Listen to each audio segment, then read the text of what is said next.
কথাটা আল্লাহ বারবার বলছে কোরআন, ইয়া আইয়ুহাল্লাযীনা আমানুত্তাকুল্লাহ ইত্তাকুল্লাহ ইত্তাকুল্লাহ ইত্তাকুল্লাহ ইত্তাকুল্লাহ। হে ঈমানদার, আল্লাহকে ভয় করো, আল্লাহকে ভয় করো, আল্লাহকে ভয় করো, আল্লাহকে ভয় করো, আল্লাহকে ভয় করো। ইয়া আইয়ুহান নাবিয়্যুত্তাকিল্লাহ।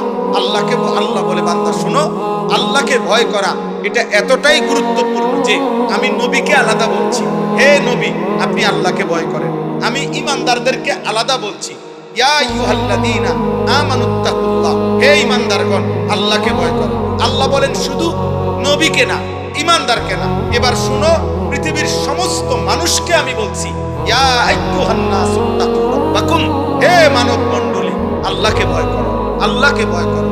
আল্লাহর ভয় যার মধ্যে নাই ও মানুষ না, আল্লাহর ভয় যার মধ্যে নাই ও ইনসান না, আল্লাহর ভয় যার কথা কলিজার মধ্যে নাই ও মানুষ না। এজন্য আল্লাহর ভয় মানে গুনাহ ছেড়ে দেওয়া, আল্লাহর ভয় মানে আদেশ পালন করা। এই অনুভূতি, এই চেষ্টা ভাঙা পড়বে, হুঁচট খাবে, কম হবে, ছুটে যাবে। গুনাহ তোমারও হয়, গুনাহ আমারও হয়, গুনাহ প্রত্যেকের হয়। কিন্তু আব্বা একটা হলো গুনাহ হয়ে যায়, বিছলা খেয়ে যায় মানুষ, কিন্তু আরেকটা হলো 24 ঘন্টা ঠান্ডা মাথায় পরিকল্পিতভাবে প্রতিদিন এক তালে এক রঙে এক ঢঙ্গে গুনাহ করতে থাকা, গুনার উপরে তৃপ্ত, গুনার উপরে মজা, গুনার উপরে সে চলতেছে ফিরতেছে।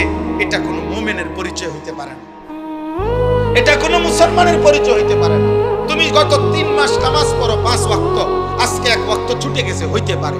তুমি প্রতিদিন নারীর থেকে চোখ নামাও, আজকে হঠাৎ চোখ পড়ে গেছে, এটা হতে পারে। তুমি সব সময় সুন্দর করে কথা বলো, আজকে হঠাৎ জিদ্দের কারণে গালি দিয়ে ফেলছো, এটা হতে পারে। কিন্তু প্রতিদিন সুদ, প্রতিদিন কিস্তি, প্রতিদিন ওজনে কম দেওয়া, প্রত্যেক দিন গালি, প্রতিদিন নর্তকী দেখা, নাটক সিনেমা দেখা, প্রতিদিন ফজরের নামাজ পড়া, প্রতিদিন বেপরদা চলা, প্রতিদিন নাটক সিনেমায় নর্তকীর নাচ গান দেখা, এটা খোদার কসম এটা কোনো মুসলমান সুস্থ স্বাভাবিক মুমিনের পরিচয় হতে পারে।